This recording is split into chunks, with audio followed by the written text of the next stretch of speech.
Live after a brief moment of panic on my part, where I literally could not find the start broadcast button. Thank you for giving me a heart attack. Google Hangouts. That was great. Okay, so I'm Kurt Elster. I'm an e-commerce consultant with owning ethercycle.com. We're Shopify experts. We've been working exclusively on Shopify for about 2 years and worked on Shopify in addition to other platforms for, probably 4, maybe 5 years now, which I enjoy a lot. It is good fun. Let's see. Let me open up my Q&A here. Whoops, my Q&A is disabled. Where is Crowdcast? All right, so in the webinar viewer, there is a option, a big red button, ask a question or suggest a topic. If you would be so kind as to use that to ask any questions, that'd be great, and we can use that. And I will answer any questions that you ask after I go through like 10, 15 minutes talking about positioning for Shopify stores. Let's see.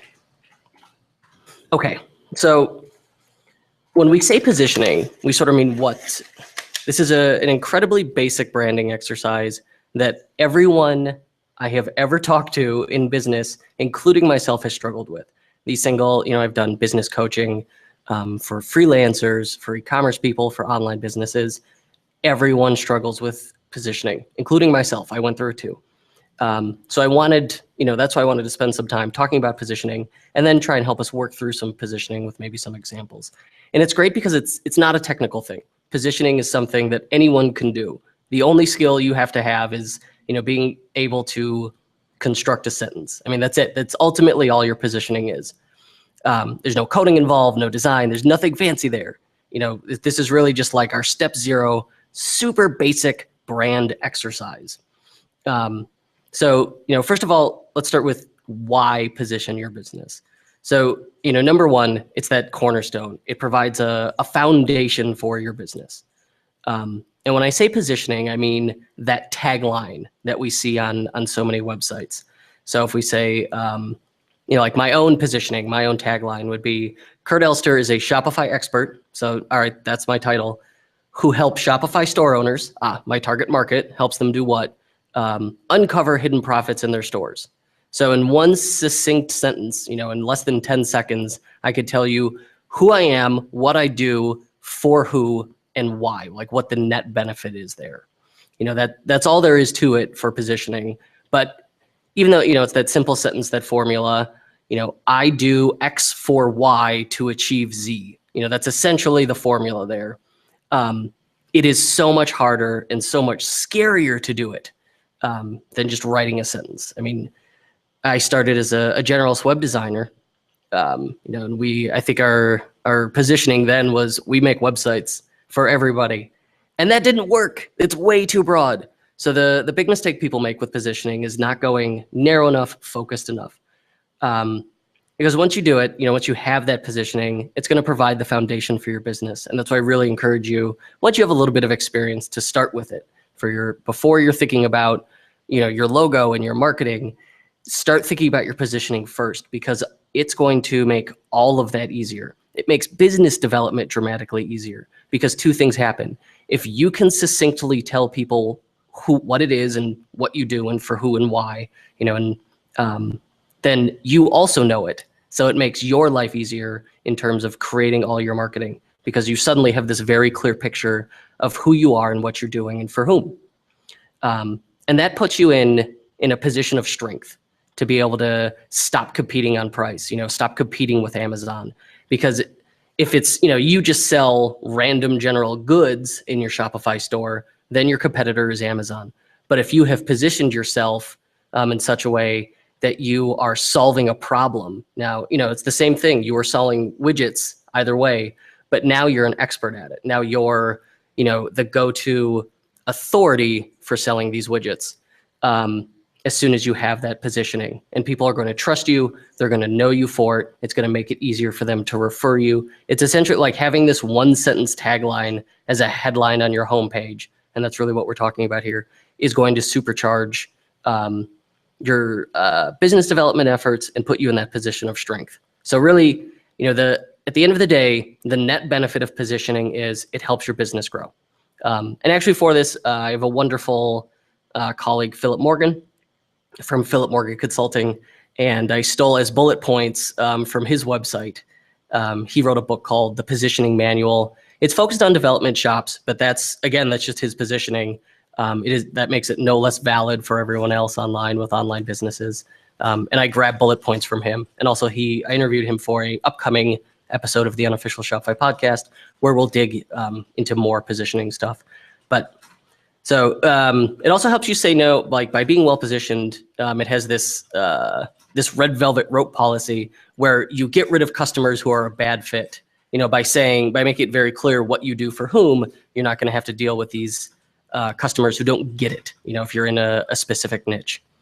But the fundamental problem with positioning, and the reason we're talking about it, because it seems simple, is that it's really difficult. It creates fear in people.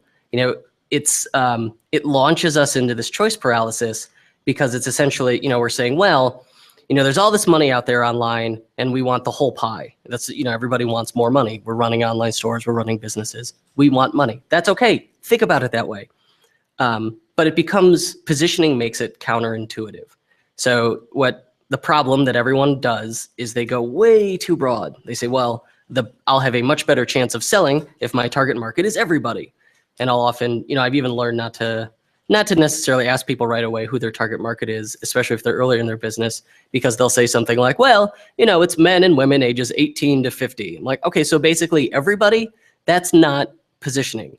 And that's, it's not targeting your market. And that's what's scary, is because it's counterintuitive. So, people think, well, if I have a market of 2 million people, I'll make more money than if I have a market of 100,000 or 50,000 or 10,000 people. Well, that's where I need you to know that you're wrong, and it is paradoxical. The inverse is true. I would actually shoot for, a minimum of 10,000 people. If you have 10,000 super engaged, super happy VIP customers, you would be rich.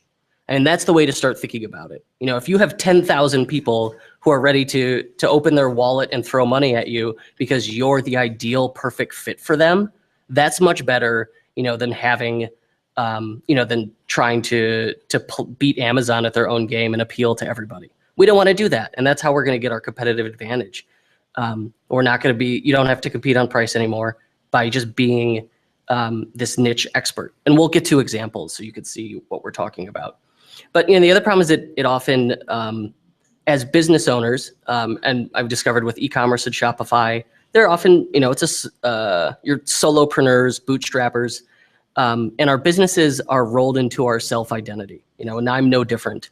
So when we think about positioning and we think about changing it, it challenges not just our identity of our business, it challenges our identities as people. And it's really difficult because you have to write it down. It's one thing for me to say, well, I'm 6'2", and I'm not, I'm 6 foot. But if I have to write it down, suddenly now that's scary. I don't want to put it, as soon as I pen it to paper, it seems like it's set in stone.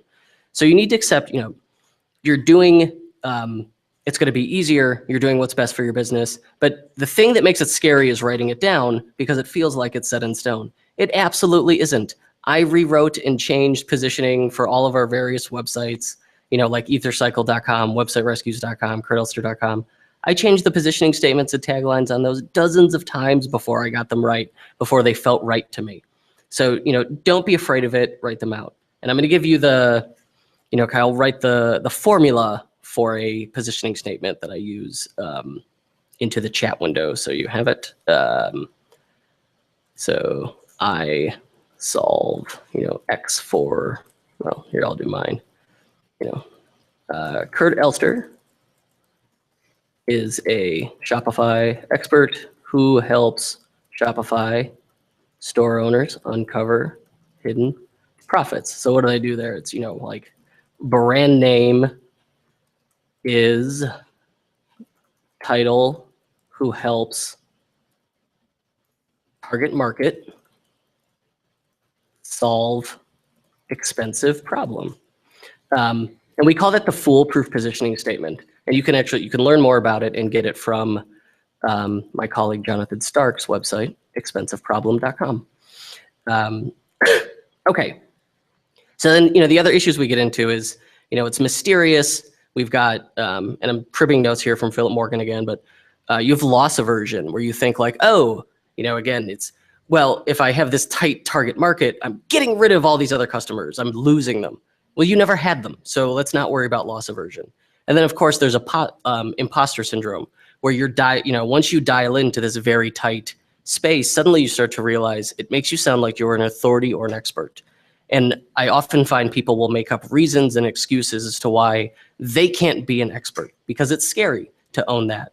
In my case, I'm saying I'm an e-commerce expert. Well, maybe the first time I said that was scary, but you have to realize when, you are an expert in your space because you live it, especially if you're a solopreneur, this is all you do. And then the other part of that is for you to be an expert and authority, you only have to know 10% more than the person you're talking to. And automatically, like if you could just share with them that 10%, you have wildly enriched their lives. So already like we're starting to see where having that positioning will make our marketing and content marketing efforts easier. And then the other pushback I get that I hear a lot with choosing a niche, because that's part of positioning is what's your niche, picking a niche, is that, I'll get, that's too narrow, I'll get bored. No, you won't. You won't get bored with it because when you're focused so well at doing one thing great, you get really good at it, and it just evolves and you iterate your business and you discover new venues and it opens up new opportunities. Okay, so let's run through sort of talking about the foolproof positioning process. How are we going to get there? How are we going to get to this positioning statement? And then after that, we'll look at some examples. And then there are a few questions in the Q&A. Go ahead, keep adding those, and I'll run through those with you guys. So the first step really is to decide who you serve. I've got my friend Paul Jarvis, who runs the creative class. He's got this big email, 16,000 people. It's loaded. All his marketing is loaded with his personality to the point that anyone on his email list knows that he loves rats. And that probably puts him in 1% of the population, right? Not everyone loves rats. But this guy has an absolute affinity for pet rats to the point that like it's a logo. I wouldn't be surprised if the man has rat tattoos and he talks about it. But everyone on his list, 16,000 people, and of course we'd all kill to have an email list with 16,000 people on it, know this, and he's made it part of his personal brand. And he talks about it and calls it finding his rat people. So you need to find your rat people. Think about, the easy way to do it is, you have to let a little bit of yourself into your brand, and people are often scared to do that. They want to be stodgy and impersonal. If you're a solopreneur, you are your business. Own it. Put your voice, put your authentic voice in there. And again, I've got an upcoming podcast with Paul Jarvis where we talk about doing that. But when you have that, think about your single ideal customer. You've got like one VIP customer that you're thrilled to death with. That they email with you, you're back and forth. Maybe at this point you feel like friends. That's your target market, like that one person. And if you build, it seems counterintuitive, but I would build all your marketing for them, for that one ideal person. And think about it. If you had, let's say you have one best friend. What if all your friends were like that best friend? Wouldn't life be grand? Of course. And we want to do that with our customers. And we can, by tailoring our marketing. Thank you, Mr. Pelker. By tailoring our marketing to, this one VIP person. And then, the only catch-22 there is maybe you haven't started your store yet, or maybe you don't have customers.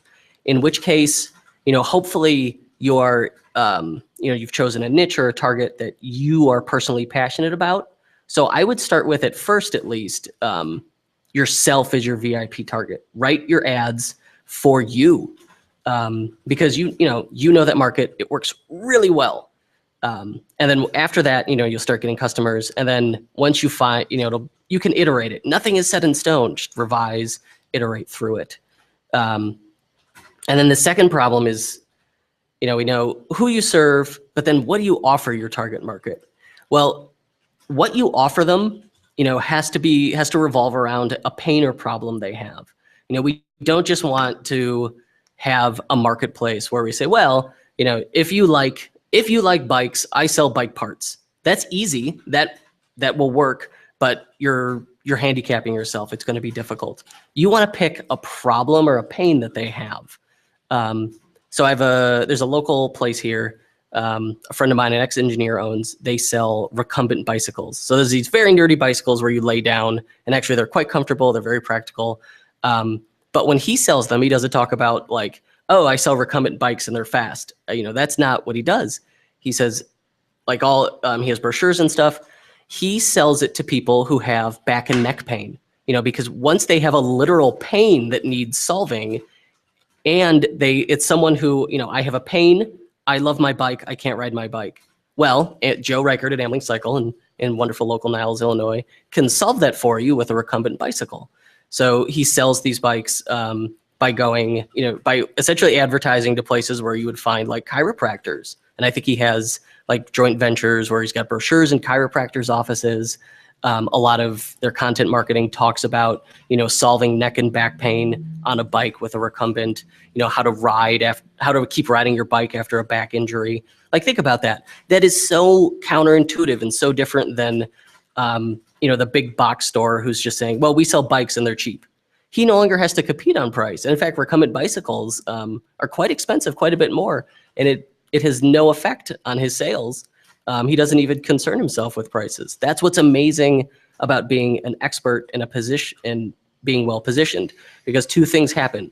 First, they know that that Joe and the recumbent bike will solve their literal pain, and then second, that he's the expert and the authority at it, because by volume of sales, he's one of the biggest in the Midwest. I believe number 1 or number 2. When you can make claims like that and then talk about it in a knowledgeable way, people automatically recognize you as an authority and an expert. Let's load up. All right, I'm going to try and share my screen here so that we can get into a live example, but I'm not 100% that it's going to work, so bear with me a moment. Let's see, settings, cancel. All right. How do I share? Screen share. Got it. Okay. Screen 2. Share.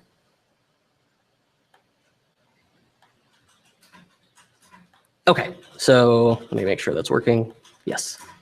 All right. So presently we're looking at everspans.com. This is a wonderful client of ours. They've been with us about 18 months. I just got married last Saturday, and even Michael DiMartini, who owns the store, attended my wedding. So that's one of those fun things where, through positioning, by trying to find those ideal clients, I found one, and he became my friend. So, I'm speaking from experience here.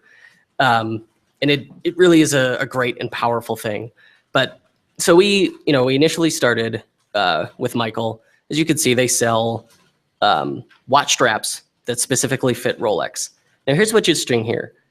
Normally when you buy a watch strap, they're universal just by size, just by what the width is for the watch. He went a step further and said, okay, I'm going to make watch straps that are only for Rolex. In theory, you could jam them on a couple of other watches and they might fit. But he doesn't talk about that because that's not his target market. He only wants to deal with Rolex owners because Rolex, it's a great target market. They clearly have disposable income. They audit, if someone owns a Rolex, they very likely value their watch and they're proud of it. Maybe it's an heirloom, maybe it's a status symbol.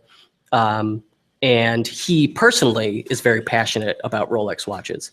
So he created this wonderful product that's just a replacement strap. It's $200. Initially, it only came in rubber. Now you get rubber or leather and it's advertised as being just for Rolex. So he owns this space now. He's the go-to guy if you want a good aftermarket strap for your Rolex. And it's counterintuitive. Like, he could have said, oh, well, let's just make one great watch strap that fits, that's universal and fits every watch. And that's millions upon millions of watches. Well, no, that would be very difficult to market and you'd have to compete on price. It would just be a race to the bottom. By working in this space, he could have markups anywhere from 4 to 10x. It wouldn't matter because he owns the space. He's the expert here. But when we started, we just made a dangerous assumption. We said their tagline was like replacement aftermarket straps for your Rolex. and nothing more than that. I think I could dig it up. It was in the Kickstarter, and it was a really gruesome positioning statement. It wasn't crisp or snappy. So, we wanted to improve it, and the way we came up with to do it is by asking their customers, and you can absolutely do the same thing. So we want to know, if we really want to dial in our positioning and we already have a target market, we can ask our customers. And in this case, we used a great free tool. There it goes, survey.io. And so you would enter your product name. We'll just call it product name Widgets, product type, e-commerce site, product link, acmecorp.com. And do I have to create an app? Oh, I have to create an account. Okay. We're going to make a fake account right now. Rate my survey. Okay. And then it links to the survey. So automatically, the tough part with creating one of these surveys is thinking of the questions. Survey.io does not have any of those options. Just there are 8 questions, take it or leave it. And, first, it asks for referrals, which is nice to know. But then it asks this interesting question. How would you feel if you could no longer use our widgets? Well, if we find that our customers, all say very disappointed and tell us why, that's really telling us what the primary advantage or feature is to our store, product, service, whatever it is. And then when we, next up, we ask them, well, what would you use as alternative? This is going to reveal who our real competitors are. Maybe we think it's another watch strap brand, but maybe in reality, it's something else entirely. And then we get to what is the primary benefit you received from widgets? Well, here's where it gets interesting. So this is where people are going to tell you what the expensive problem or pain is that you solve. We always assumed, that people just didn't want to spend money on a new Rolex watch band. And what we found out was there were really 3 primary reasons that people were buying these straps. Number one, they wanted to customize their watch, because they wanted to make it unique. And maybe, Rolexes look a little stodgy if you're young, they don't quite go with a t-shirt and jeans, but then you throw a rubber strap on it, it does. So we found a lot of number one reason is people viewed it as customizing their watch. And we didn't because we were too close to it. When you're the business owner, you can't see through the forest, through the trees, so you have to ask. And we discovered the primary benefits that people got were they felt they were customizing their watch. So immediately, bam, that's where we got this big headline, customize your Rolex. It's because people told us that's how they viewed it. They were customizing their watch. And they also told us they liked that they didn't have to worry about their original band being scratched, which was an issue. We didn't realize that either. So they were, the steel band on a Rolex can get beat up, and then what are you going to do with it? It's going to kill the resale value on this very expensive watch. So one of the add-ons they came up with was a padded envelope that you can keep your original Rolex bracelet in while you're wearing your Everest band as kind of a, it's very inexpensive to do, but it's a really nice upsell, and it gets that point across that, hey, you're investing in this in the Everest band because it's going to save your stock bracelet on your Rolex. And then we get into the other really most important question. What type of person do you think would benefit most from widgets? What you're really asking people there is, who is my target market? So if someone tells you, when you go through that exercise, they're really telling you how they view themselves. And that is hugely enlightening. So for Everest, we just always assumed, and it's because we never asked. Most people have never asked their customers, these basic questions. Everything you think you know about your customers is probably a guess. And so we asked for Everest, and we found out almost universally they thought of themselves as having an active lifestyle. We assumed they were watch nerds. No, we're watch nerds. They weren't. They saw themselves as having an active lifestyle. They wanted to wear their nice watch, but they didn't want to scratch it up. So they bought these aftermarket straps, which they were proud of because they felt like they were customizing their watch. So we went ahead and we changed some of the marketing and some of the photography. And let me see if I could find that. So let's see. Oh, shoot. I think it's on the rubber. There we go. So we went and we reshot some of our photos. So here, this is literally a photo of me. Here I am being a hand model, and that's me on my mountain bike. And we added the phrase, invisibility meets customization. I never in my wildest dreams would have gone this direction with this product, but the survey told us to. We did it. it doubled sales because we had, now we had really dialed in the positioning on this. It's the same product, same price, same brand. The only thing we've changed is how we positioned it. Now it's a way to customize your watch while preserving the original bracelet because you live an active lifestyle and happen to own a Rolex. That phenomenally changed things for them. I'm reasonably certain, and it's hard to track these things, but we're reasonably certain that this doubled revenue. What was the cost of it? Sending a free survey to an email list, rewriting some copy, and taking some new photos. I mean, it's truly fantastic what positioning could do and did here. So, whoops, I'm going to stop my screen share. All right, I'm back again. Hello. Okay. So that was, Everest is a great example of that because of the, because we did that survey. So let me open up the Q&A and see what we have. And I will run through any Q&A questions if I can find it. Okay, all right, excellent. We have 7 questions here. So how does a generic product reseller create a point of difference around their own brand? This is an excellent and incredibly difficult question. So if you're, it's very broad. So, and I had commented on there, but really, like, if you can't compete with your product, saying you're buying this generic thing and reselling it, like, the first thing I would consider is, hey, maybe, we can, let's say you're buying product by the pallet load on Alibaba. Would it be possible to contact the manufacturer and say, hey, can you do like a one-off custom version for us? Where we can, make it unique, make it our own brand, change something about it. Absolutely, they're probably going to do that for you.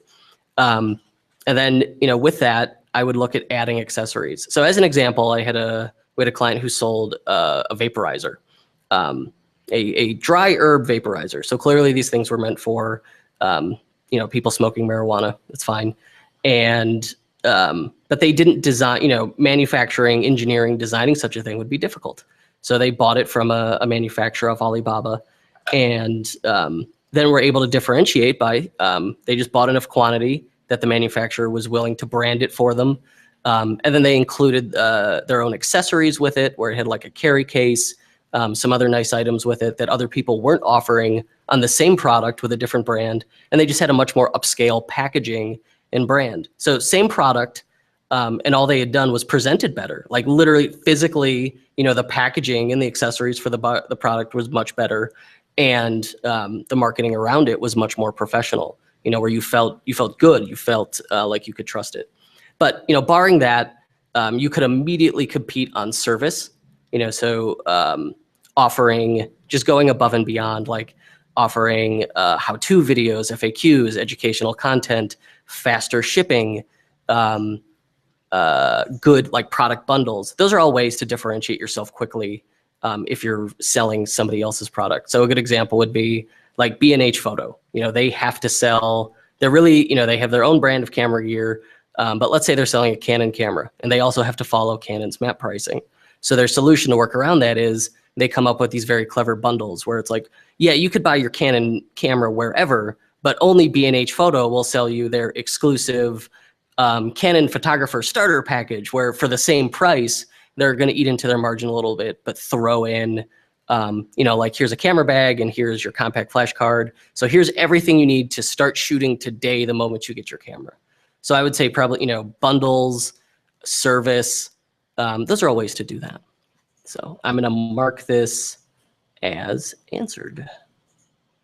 All right. Have you ever thought of niching down Shopify owners to an even more specific audience? So we have a freelancer in the group. Start answering. Okay. And I'm concerned that may be backwards. It looks like it's backwards for me. So Jason Pelker, who is a colleague, and I met him at a conference in September, and a delightful man, asks, he's really asking about my business, about my niche. Yeah, absolutely. I had said your niche could be as small as 10,000 people. Shopify store owners is obviously 100,000, 160,000 now store owners. Yes, I have.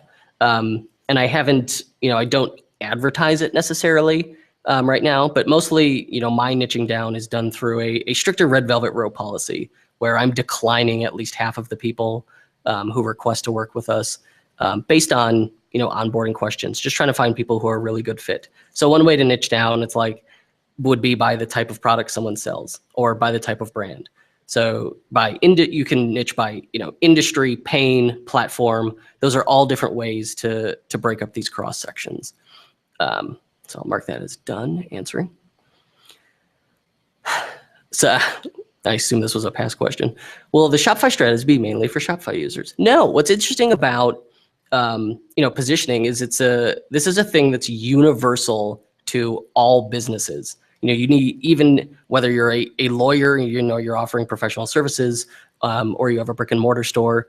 I think my rule of thumb, my benchmark test for positioning is, can you answer what it is you do in 10 seconds or less?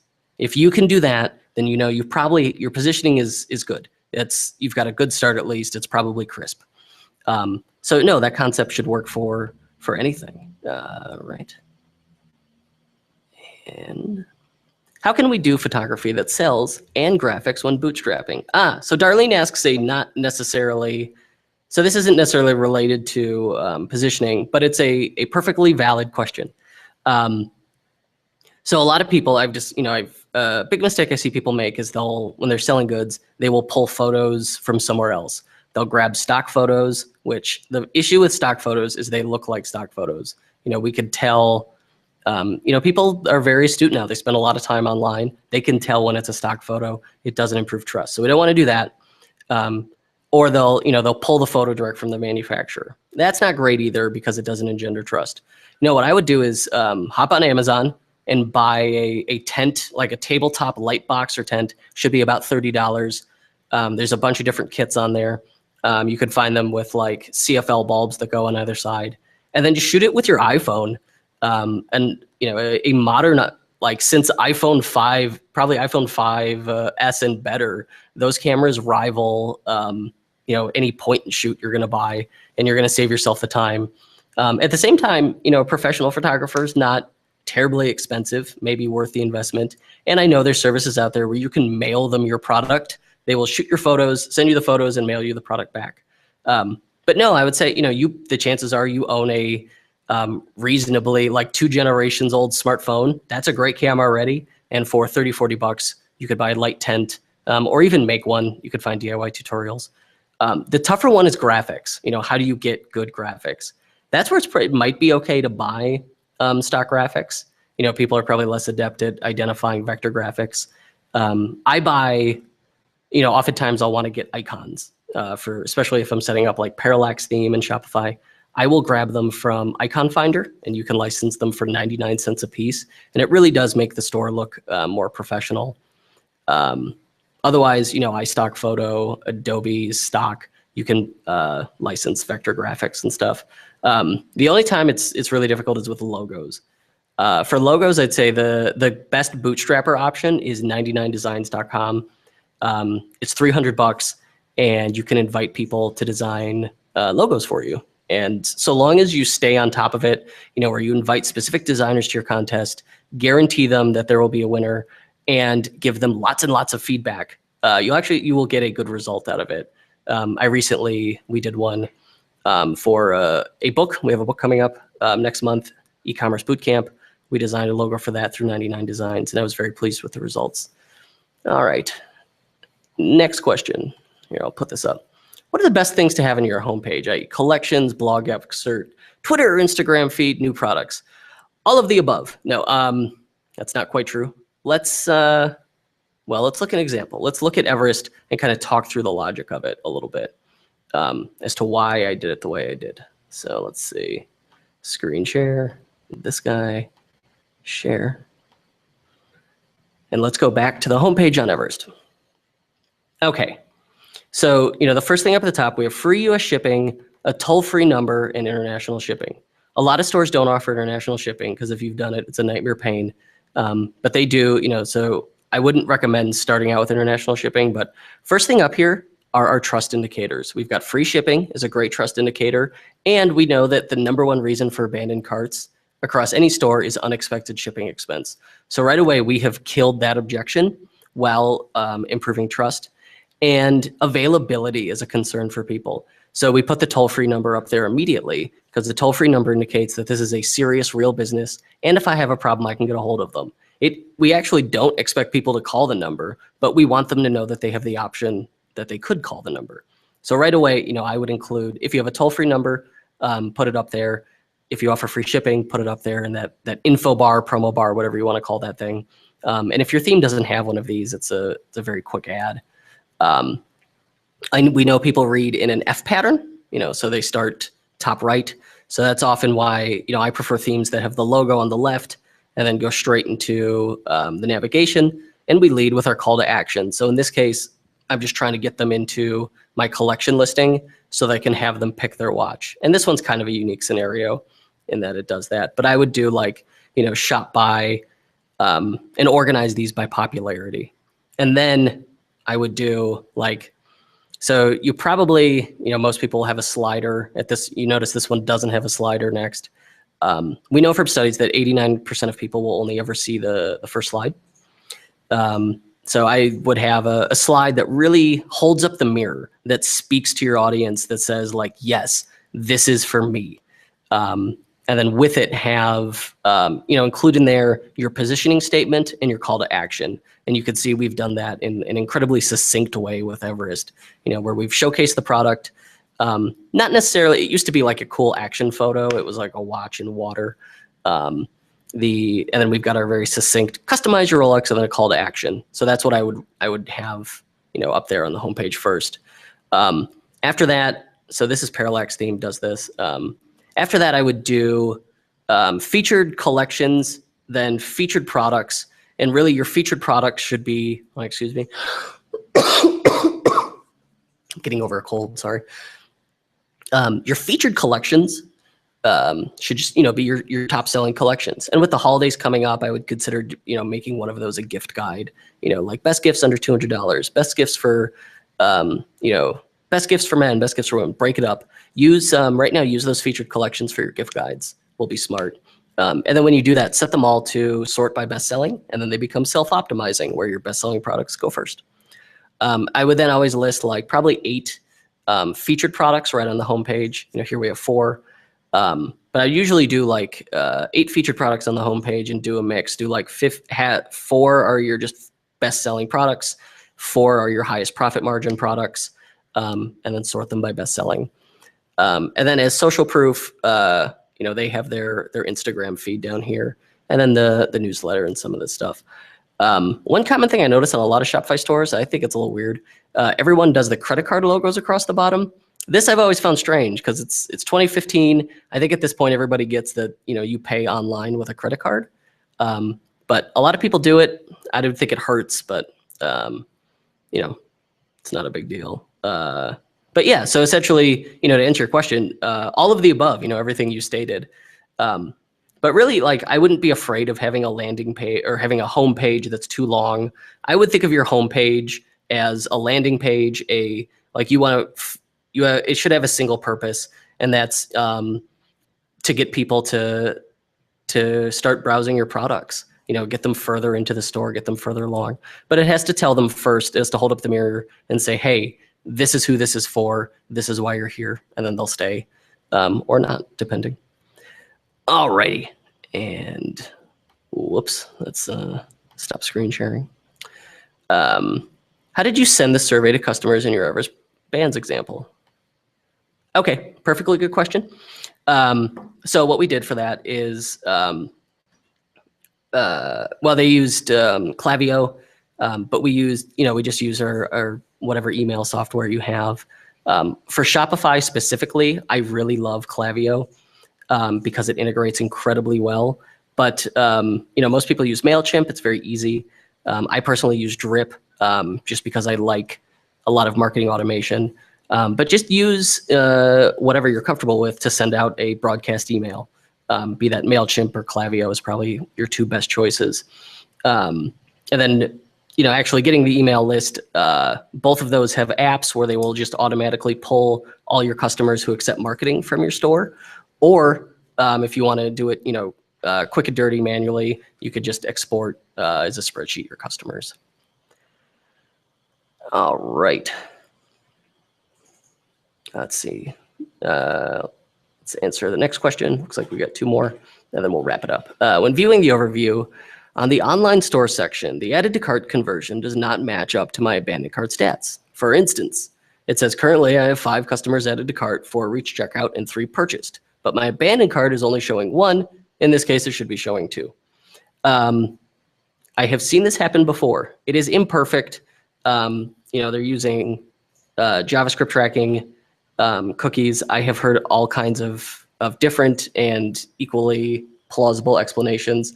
The short answer is I really don't know, but I would encourage you not to get too obsessed with it. At some point, it just becomes like, it really does turn into reading tea leaves if you obsess over your conversion numbers. And let's say those are example numbers, but those would be too small to be statistically significant. Whenever if I look at anyone's new store, I always set the date range to 30 days, just because I want it to be broad. I want to be able to see a statistically significant sample. But no, I don't obsess over that stuff. You'll make yourself crazy. But no, yeah, the short answer is I have seen it too, where some various numbers don't quite add up in Shopify. And then it gets even stranger if you compare them to you do a third-party tracking like Google Analytics, and you start comparing those numbers and they won't quite match up either. So, clearly, these JavaScript tracking widgets play a little fast and loose. But the short answer is I don't know, and don't make yourself crazy with it. All right. What is a UTM campaign is another question. I think I'm going to Google UTM campaign. What are UTM codes and how they do? Okay, so it's just UTM is just referring to tracking codes so that you can assign in the URL. You can add whatever URL. You can add query strings, and that way you could target, make it easier to attribute where that traffic is coming from. So say someone advertised. So Bold Apps sponsored my podcast.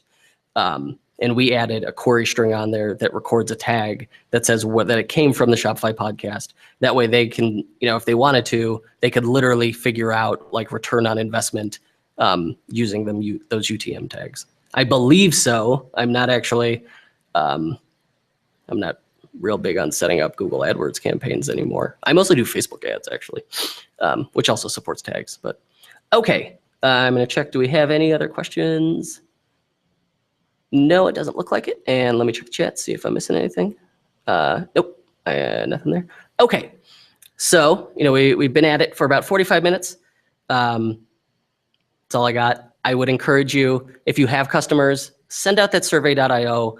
Ask them. You could even make it like a rolling thing where you just put the questions as plain text in as a follow-up as part of your order confirmation email. And then invite people to reply. And then that'll also, build conversations, start relationships. And you'll get a better sense of who your customers are. I do the same thing. I just ask everyone who signs up for the email list, first email, I ask them 2 questions. I said, what's one thing I could help you with? And where do you see yourself in 12 months? Both those things, tell me a lot about people and how I can help them. And fundamentally, I think that's at the core of positioning and of a really strong business is you just need to understand how you're helping people, and try and help people. That's what's important. So, okay, if you have any other questions, feel free, ping me on Twitter. I'm going to be going on my honeymoon to the Caribbean in a few days. So, but we have podcast episodes scheduled. There's a second webinar where we're going to get into usability stuff, conversion rate optimization, which we talked about a little bit. And that link will be going out on Twitter. And if you sign up to my newsletter, fastest place to sign up for the newsletter, of course, is Elster.com, which I recently redesigned. I'm proud of it. It's a little crazy. Had fun with it. If you hit view source, there's an Easter egg in there for you developer types. But yeah, okay, I'm going to stop rambling. I'm going to go eat lunch. And if you enjoyed it, email me. Let me know because I like having the validation. And if there's anything else I can help with, just shoot me a question on Twitter or email. And I will see you when I come back from the Caribbean. Goodbye, everyone.